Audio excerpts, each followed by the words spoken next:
Hello दोस्तों, कैसे हैं आप सभी। स्वागत है आपका आपके अपने यूट्यूब चैनल आरके एकेडमी व कोचिंग सेंटर में। तो आज की वीडियो में हम पढ़ने वाले हैं हिंदी कक्षा 12 वितान भाग 2 के बहुत ही ज़्यादा इम्पोर्टेंट चैप्टर पाठ नंबर 3, जिसका नाम है अतीत में दबे पाँव। अतीत में दबे पाँव, जिसके लेखक हैं ओम थानवी जी। बहुत ही ज़्यादा इम्पॉर्टेंट चैप्टर है, बहुत ही ज़्यादा इंटरेस्टिंग वे में हम लोग इसे पढ़ेंगे और समझने का प्रयास करेंगे। तो सबसे पहले हम लोग देखते हैं पाठ के बारे में, यानी पाठ कहना क्या चाहता है, पाठ की रूपरेखा क्या है, इसको हम लोग सबसे पहले समझेंगे। फिर उसके बाद पाठ को स्टार्ट करेंगे और समझने का प्रयास करेंगे। तो चलिए पाठ के बारे में, पाठ की रूपरेखा को स्टार्ट करते हैं और समझने का प्रयास करते हैं। इस पाठ के माध्यम से लेखक ने ऐतिहासिक सिंधु घाटी सभ्यता के बारे में बताया है। जो हमारे राइटर हैं, जो हमारे लेखक का नाम है ओम थानवी जी। तो ओम थानवी जी ने हमारी ऐतिहासिक, जो बहुत ही ज़्यादा प्राचीन, पुराने और ऐतिहासिक, इतिहास में दर्ज सिंधु घाटी सभ्यता, आप लोगों ने नाम सुना होगा, इतिहास पढ़ा होगा तो ठीक है, हिस्ट्री में आता है। सिंधु घाटी सभ्यता के बारे में बताया गया है कि किस प्रकार से सिंधु घाटी सभ्यता होती थी और वहाँ के लोग कैसे कैसे कार्य को करते थे। उनके अनुसार यहाँ पर 2 महान शहर बसे हुए थे। जो ओम थानवी जी है वो कहते हैं कि यहाँ पर प्राचीन समय में, बहुत पुराने समय में 2 महान शहर बसे हुए थे, जिसका नाम था मोहनजोदड़ो। ठीक है, मोहनजोदड़ो। एक शहर का नाम ए है और एक शहर का नाम है हड़प्पा। ठीक है, 2 शहर बसे हुए थे जो मोहनजोदड़ो और हड़प्पा के नाम से जाने जाते हैं। इन शहरों का नाम है मोहनजोदड़ो और हड़प्पा। उस शहर की भव्यता थी, भव्यता यानी बहुत ही साज सज्जा थी, बहुत ही ज़्यादा आकर्षक था। ठीक है, बहुत ही नवीन दृष्टि से बना था, यानी वहाँ पर जो हम लोग इस समय का जीवन जी रहे हैं वैसा बना था। आधुनिक व्यवस्था के अनुसार थी। आधुनिक यानी जो हम लोग अपना जीवन जी रहे हैं, ऐसा जीवन उस समय भी लोग जीते थे। वहाँ की विशेषता और रहन सहन के बारे में बताया गया है।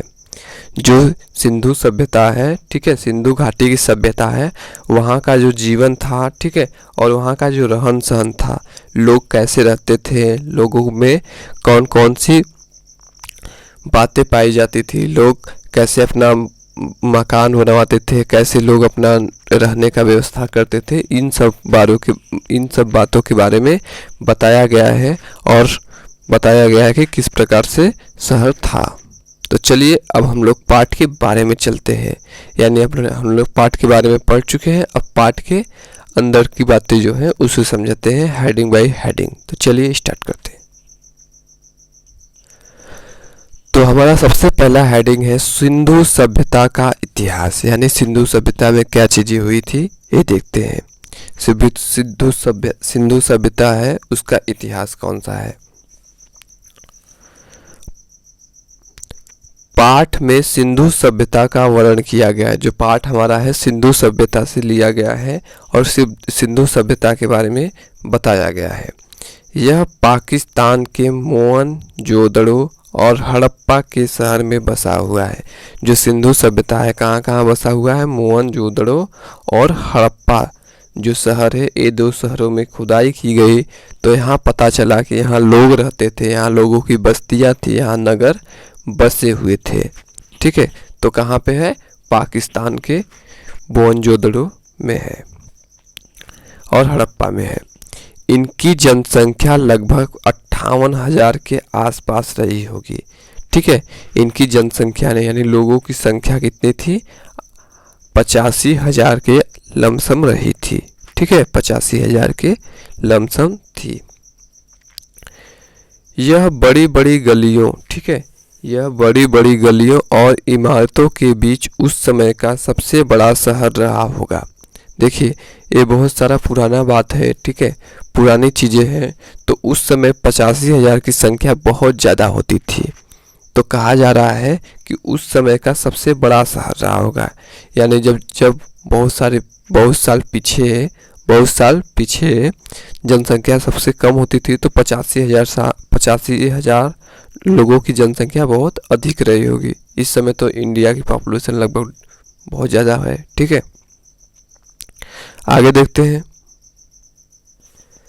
जब इसकी खुदाई किया गया तो खिलौने, बर्तन, टूटे फूटे सामान पाए गए।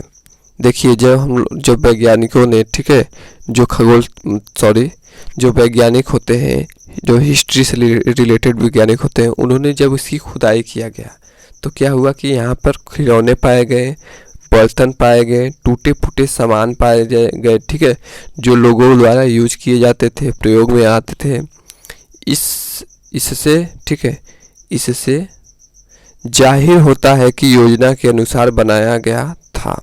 यानी इससे पता चलता है कि लोग कितने उस समय के सभ्य थे और योजना बनाकर कार्य को करते थे, जिसके अनुसार ये सब चीज़ें पाई गई।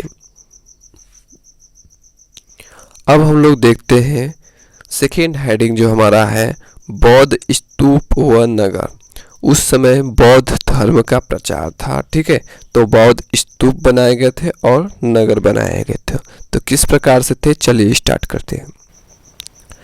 मोहनजोदड़ो में सबसे ऊंचे चबूतरे पर एक बड़ा सा बौद्ध स्तूप बना हुआ था। मोहनजोदड़ो जो पहला शहर है हमारा मोहनजोदड़ो, उसमें सबसे ऊंचा जो चबूतरा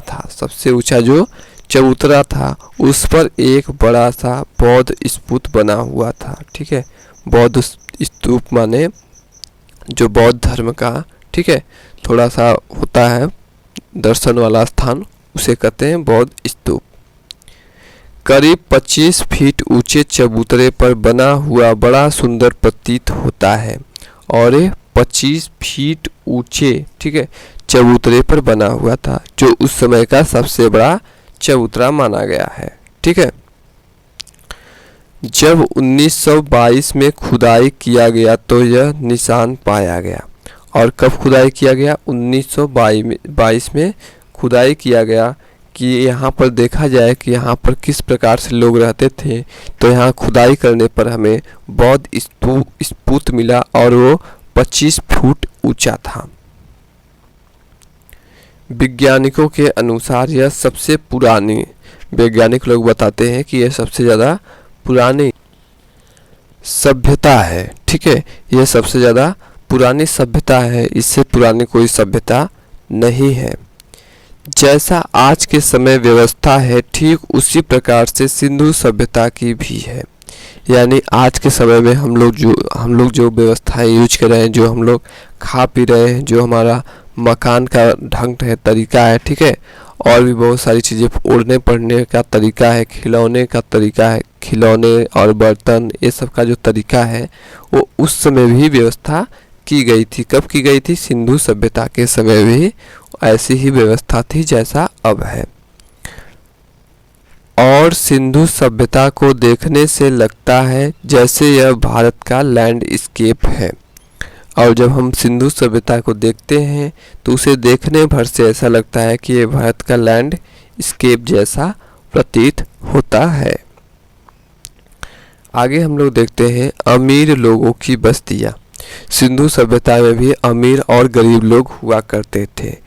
तो जो अमीर लोग थे उनकी बस्तियाँ कैसी होती हैं और जो गरीब लोग होते थे उनकी बस्तियाँ कैसी होती हैं, इसका चर्चा हम इस हेडिंग में करने वाले हैं। देखिए, सिंधु सभ्यता की सबसे खास बात यह है कि वह लोगों को बढ़ावा देती थी। सिंधु सभ्यता में सबसे अच्छी बात जो थी वो बात क्या थी कि वो लोगों को बढ़ावा देती थी, लोगों को आगे बढ़ने के लिए प्रोत्साहित करती थी, समाज को विकसित करती थी। जो समाज है उनको विकसित किया जाता था कि आप भी आगे बढ़ो, और यही सबसे अच्छी बात थी। यानी उस समय के जैसे जो बच्चा है या जो कोई भी आदमी आगे बढ़ने का प्रयास करता है, ठीक है, तो उन्हें बहुत ही ज़्यादा सम्मान से उन्हें बढ़ावा मिलता था कि आप आगे बढ़ो। और ये उस समय की सबसे अच्छी बात थी कि लोगों को आगे बढ़ने के लिए प्रोत्साहित किया जाता था। सिंधु सभ्यता से पता चलता है कि स्तूप वाले चबूतरे के पीछे गढ़ और उसके ठीक सामने अमीर लोगों की बस्तियां थी। ठीक है, जब उसकी खुदाई किया गया तो उस सभ्यता से पता हमें चलता है कि स्तूप वाले चबूतरे के पीछे गढ़ था, जो बौद्ध स्तूप था, उसके चबूतरे के पीछे जो है गढ़ था और उसके ठीक सामने अमीर लोगों की बस्तियां थी। जो बहुत ज़्यादा धनी लोग थे उनकी बस्तियां हुआ करती थी, यानी वहाँ पर लोगों का निवास होता था। अमीर लोग यहाँ पर रहते थे, ऐसा खुदाई से पता चला है। उसके पीछे 5 किलोमीटर दूर शायद नदी बहती थी। अब कहा जा रहा है कि जहाँ अमीर लोगों की बस्तियां थी, ठीक है, तो उसके 5 किलोमीटर दूर शायद एक नदी बहती थी। ठीक है, जिसका नाम सिंधु था। देखिए सिंधु सभ्यता थी, ठीक है, तो सिंधु सभ्यता से जो नाम पड़ा है वही नदी है जिसका नाम है सिंधु नदी बहती थी। यही आसपास दक्षिण की ओर कामागारों, काम करने वालों लोगों की बस्तियां थी। देखिए अब देखते हैं हम लोग कि दक्षिण की ओर क्या है, जो काम करने वाले, जो गरीब तबके के लोग हैं, ठीक है, कामागारों लोग हैं, उनकी बस्तियां हुआ करती थी। और जो स्तूप के सामने वाले ठीक सामने क्या था, अमीर लोगों की बस्तियां थी और चबूतरे के पीछे गढ़ थे। परंतु निम्न आय वाले लोगों के घर का पता नहीं चला, यानी जो एकदम गरीब लोग थे, ठीक है, एकदम जो गरीब लोग थे, ठीक है, उन लोगों के घरों का पता नहीं चला क्योंकि वो नष्ट हो गए। ठीक है, जो काम करने वाले लोग थे, थोड़ा मध्यम वर्गीय लोग थे, उनका तो पता चला और जो अमीर लोग थे उनका भी पता चला, पर जो निम्न आय वाले लोग थे यानी बहुत ज़्यादा गरीब लोग थे, उनकी बस्तियों का, उनके घरों का हमें पता नहीं चल पाया। शायद 5000 तक टिक नहीं पाई हो और नष्ट हो गई हो। और कहा जा रहा है कि जो निम्न आय वाले लोग थे उन 5000 साल तक उनके घरों का जो रहन सहन ढांचा है टिक नहीं पाया और वो नष्ट हो गई हो। आगे हम लोग देखते हैं, अगला हेडिंग हमारा है सामुदायिक केंद्र और कुंड। सामुदायिक केंद्र और कुंड उस समय कैसे होते थे ये देखते हैं। सिंधु सभ्यता में सामुदायिक केंद्र जैसा भवन पाया गया। ठीक है, सामुदायिक केंद्र जैसा वहाँ पर भवन पाया गया खुदाई के समय, जो दक्षिण की दिशा में और 20 खंभों पर टिका हुआ था। और सामुदायिक केंद्र जो था बहुत ही ज़्यादा विशाल था क्योंकि वो 20 खंभों पर टिका हुआ था। और किस दिशा में था, दक्षिण की दिशा में था। एक पक्की ईंट का कुंड जिसमें पानी निकलने की व्यवस्था हो सके।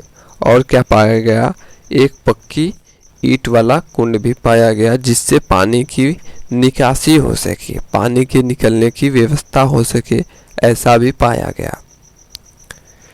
यानी यह महाकुंड जैसे लगता था 25, ठीक है, और यह कुंड कैसा लगता था, महाकुंड जैसा लगता था क्योंकि यह 25 फुट चौड़ा था। ठीक है, और 7 फुट गहरा कुंड था। 25 फुट चौड़ा कुंड था और 7 फुट गहरा कुंड था, इस कारण ये महाकुंड जैसा दिखता था और लगता था। उसके उत्तर में 8 नहान घर बनाए गए थे। और उसके उत्तर में, उत्तर दिशा में क्या बनाए गए थे, 8 नहान घर यानी जो नहाने वाला घर होता है, ठीक है, बाथरूम टाइप होता है, ठीक है, जहाँ पर लोग नहाते हैं, वो बनाया गया था। उसके द्वार एक दूसरे के सामने ही खुलते थे, यानी एक दूसरे के सामने दीवार खुलते थे, इस प्रकार से बनाए गए थे। इस कुंड को बनाने के लिए ईंटें, चूने, चिरोड़ी के गारे और सफ़ेद डामर का प्रयोग किया गया था।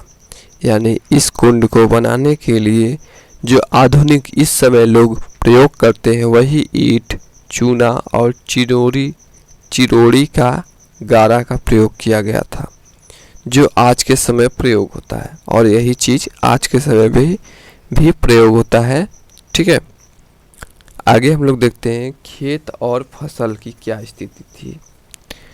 इतिहासकारों का मानना है उस समय के लोग खेती बाड़ी, ठीक है, उस समय के लोग भी खेती बाड़ी और पशुपालन पर निर्भर थे, यानी यही कार्य को करते थे। लोग पत्थर और तांबे का प्रयोग करते थे, और लोग पत्थर के औजार और तांबे का प्रयोग करते रहते थे।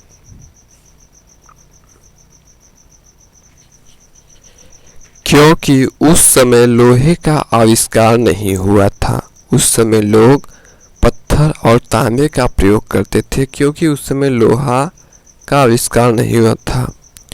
पत्थर सिंध में तथा तांबे की खानें राजस्थान में मिली। पत्थर जो है सिंधु में मिली, और तांबे का खान, जो तांबे का जहाँ पाया जाता है, उसका भंडार जो है राजस्थान में पाया गया। अनेक प्रकार की फसलों का उत्पादन किया जाता था, अनेक प्रकार की फसलों को पैदा किया जाता था, जैसे गेहूं को, जौ को, सरसों को, चने को, कपास को, खजूर को, खरबूजा को और अंगूर को। ये सारी चीज़ों को पैदा किया जाता था। वहाँ के ज़्यादातर लोग खेती बाड़ी ही करते थे, वहाँ के लोग खेती बाड़ी पर ही डिपेंड रहते थे, और सामान को ढोने के लिए बैलगाड़ी का प्रयोग करते थे, और एक स्थान से दूसरे स्थान पर सामान को ढोने के लिए बैलगाड़ी का प्रयोग किया करते थे। अब हम लोग देखते हैं पानी की व्यवस्था कैसी थी उस समय। पानी की व्यवस्था के बारे में हम लोग देखते हैं कि पानी की व्यवस्था किस प्रकार से हुआ करती थी। उस समय पानी की निकासी की व्यवस्था होने के कारण कम बीमारियां होती थी, यानी पानी जो है बड़े बड़े कुंड बनाए गए थे, ठीक है, जिसके कारण पानी कभी रुकता नहीं था, जिसके कारण बीमारियां जो है बहुत ज़्यादा कम होती थी या नहीं होती थी। क्योंकि नालियों को ढका जाता था, नालियों के ऊपर जो है ढक कर रखा जाता था, और घरों के भीतर से ही नालियां बनाई गई थी, और घर के अंदर अंडरग्राउंड, ठीक है, नालियां बनाकर जिससे पानी की निकासी हो सके, जिसके कारण बीमारियों का खतरा बहुत ज़्यादा कम था, जिससे बाहर पानी न निकालना पड़े। जगह जगह पर कुआं का व्यवस्था था, जिससे लोग पानी को काढ़ कर अपने घरों में प्रयोग करते थे और भोजन को बनाते थे, जिसका उपयोग रोज़मर्रा के कार्यों में किया जाता था, यानी रोज़ के कार्य में प्रयोग किया जाता था। एक आंकड़ा के अनुसार उस समय लगभग 700 कुओं का निर्माण हुआ था, और एक दो नहीं 700 कुआं बनाए गए थे, जिससे लोग अपने रोज़मर्रा के जीवन का प्रयोग कर सके और इन पानी का उपयोग बेहतर तरीके से कर सके। अब हम लोग देखते हैं अजायब घर यानी म्यूजियम। ठीक है, म्यूजियम कहाँ बनाया गया था? सिंधु घाटी सभ्यता में एक छोटा सा अजायब घर भी मिला है, यानी जहाँ पर जो पुरानी चीज़ें होती हैं उन्हें रखा जाता है, वो भी हमें सिंधु सभ्यता में मिला है। देखने में ऐसा लगता है जैसे कोई छोटा स्कूल हो, यानी ये बहुत ही छोटा सा बनाया गया है, और देखने में ऐसा प्रतीत होता है कि ये छोटा सा स्कूल है। यहाँ पर बहुत कम ही चीज़ें हैं, और देखने के लिए लोगों को बहुत कम चीज़ें हैं। जैसे क्या क्या रखा गया था? जैसे काला पड़ गया गेहूँ को बहुत समय तक अगर हम लोग रख देते हैं तो क्या होता है? काला पड़ जाता है। तांबे और कांसे के बर्तन रखे गए थे, मुहरे रखे गए थे, ठीक है, काले भूरे चित्र रखे गए थे, चौपड़ की गोटियां रखी गई थी, तांबे का आईना यानी शीशा रखा गया था, पत्थर के औजार बनाए पाए गए थे, यानी ये सब चीज़ें वहाँ पर रखी गई थी।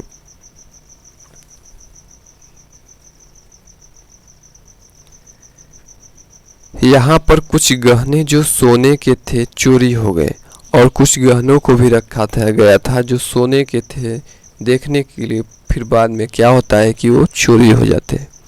यहाँ पर कुछ सुइयाँ मिली, इसके अलावा हाथी के दांत और तांबे की सुई, ठीक है, नर्तकी और दुशाला ओढ़े दाढ़ी वाले राजा की मूर्ति भी मिली। ये सब सारी चीज़ें यहाँ पर खुदाई के बाद म्यूजियम यानी अजायब घर से पाए गए, पर इसका सबूत मिलना कठिन है क्योंकि सिंधु नदी के कारण दलदल उत्पन्न हो गई। खुदाई को और जारी रखा गया, ठीक है, कि और बहुत सारी चीज़ों को देखने को मिले, पर खुदाई कर रहे थे लोग, पर वहाँ पर सिंधु नदी के कारण दलदल हो गई थी। इस कारण खुदाई को रोकना पड़ा, जिसके कारण और बहुत सारी चीज़ें नहीं मिल पाई। लेखक ने इसे इतने अच्छे ढंग से लिखा है जैसे अपनी जानी पहचानी जगह हो, और लेखक इस चीज़ों को इतने अच्छे तरीके से पेश किया है जैसे उसकी जानी पहचानी जगह है और ये यहाँ पर रहते हैं। तो मिलते हैं नेक्स्ट वीडियो में, तब तक के लिए धन्यवाद। तो हमारे चैनल को सब्सक्राइब करें, लाइक करें, ठीक है, और दोस्तों के साथ शेयर करें। मिलते हैं नेक्स्ट वीडियो में।